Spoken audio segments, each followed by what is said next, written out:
பட்டாசு ஆலை விபத்தில் 9 பேர் பலியாகி இருக்கக்கூடிய நிலையில் அவர்களுக்கு எதிர்க்கட்சித் தலைவர் எடப்பாடி பழனிசாமி அவர்களுடைய குடும்பத்தினருக்கு ஆறுதல் தெரிவித்திருக்கிறார். தன்னுடைய இரங்கலை பதிவு செய்திருக்கிறார்.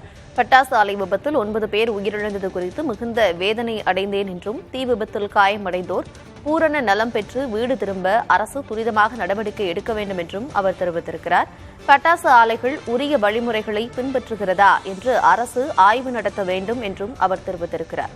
விருதுநகரில் பட்டாசு ஆலை விபத்தில் இறந்தோர் குடும்பத்தினருக்கு அதிமுக பொதுச் செயலாளர் எடப்பாடி பழனிசாமி தனது இரங்கலை தெரிவித்திருக்கிறார்.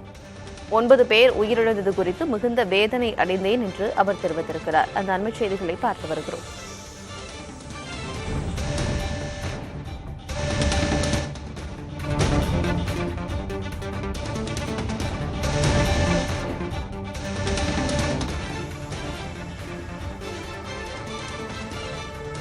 மேலும் ஒரு அண்மை செய்தி, பட்டாசு ஆலை வெடி விபத்தில் உயிரிழப்பு 10ஆக உயர்ந்திருக்கிறது. அண்மை செய்திகளை பார்த்து வருகிறோம். ஏற்கனவே கல்லமநாயக்கன்பட்டி அரசு மருத்துவமனையில் சிகிச்சை பெற்று வந்த மேலும் ஒருவர் தற்பொழுது உயிரிழந்திருக்கிறார். அந்த அண்மை செய்திகளை பார்த்து வருகிறோம்.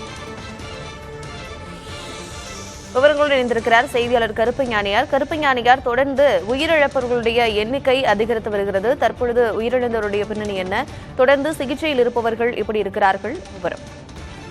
அதாவது கத்தியா விருதுநகர் மாவட்டம் வெம்பக்கோட்டை ஏரியாவில் முத்துச்சாமிபுரத்திலிருந்து விக்னேஷ் என்பவருக்கு சொந்தமான பட்டாசு ஆலையிலிருந்து இன்று ஒரு பயங்கரமான ஒரு வெடி விபத்து ஏற்பட்டது. இந்த வெடி விபத்தில் 5 அறைகள் முழுவதுமாக தரைமட்டமானது. அந்த சம்பவ இடத்துல ஒரு 5 பெண்கள் உடல் சிதறி உடல் கருகி பலியானார்கள். அது போக 4 ஆண்களும் அந்த இடத்துல உடல் கருகி பலியானார்கள். இதுல உடல் கருகி உயிரிழந்தவர்களின் விவரம் குறித்து தகவல்படி விக்னேஷ் என்பவர் உரிமையாளர். அப்புறம் ரமேஷ், கருப்பசாமி, அம்பிகா, முத்து, முருகஜோதி, சாந்தா உள்ளிட்ட 9 பேர் உடல் கறி உயிரிழந்திருக்கிறார். இது போக சிவகுமார், அப்புறம் முத்துக்குமார், அது போக ரெங்கம்மாள், 3 பேர் இப்போ தீவிர சிகிச்சை பிரிவில் அனுமதிக்கப்பட்டிருக்காங்க. இந்த நிலைமையில படுகாயங்களுடன் கல்லமநாயக்கன்பட்டி அரசு மருத்துவமனையில் சிகிச்சை பெற்று வந்த ஒரு நபர் தற்போது உயிரிழந்திருக்கிறார். அவர் ஆனா பெண்ணா என்ற விவரம் குறித்து தற்போது உடனடியாக தகவல் தெரிவிக்கப்படவில்லை.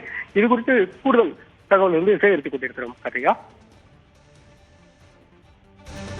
கருப்பஞானியார், மருத்துவமனையில் இருக்கக்கூடியவர்களுடைய நிலைமை எப்படி இருக்கிறது? அவர்களுக்கு எத்தனை சதவீத தீக்காயங்கள் ஏற்பட்டிருக்கிறது? மேலும் அங்கு சிக்கி இருக்கிறவங்களை மீட்பதற்கான நடவடிக்கைகள் என்ன பண்ணிட்டு இருக்காங்க? தற்போது வரை 9 பேர் தான், 10 பேர் தான் உறுதி செய்யப்பட்டிருக்கிறது. மாற்றல் இல்லை, அதாவது மேலும் தொழிலாளர்கள் என்று தற்போது கூறப்பட்டுள்ளது. இதில் காயம்பட்டவர்கள் சிவகுமார், அப்புறம் முத்துக்குமார் இருவருமே குறைந்த அளவிலே அவருக்கு தீக்காயம் ஏற்பட்டுள்ளது. ரிங்கம்மாள் என்பவர் அவருக்கு 60% ஏற்பட்டுள்ளது. இவருக்கு தீவிர சிகிச்சை அளிக்கப்பட்டு வருகிறது. கார்த்திகா, விவரங்களை வழங்கியமைக்கு நன்றி கருப்பஞானி.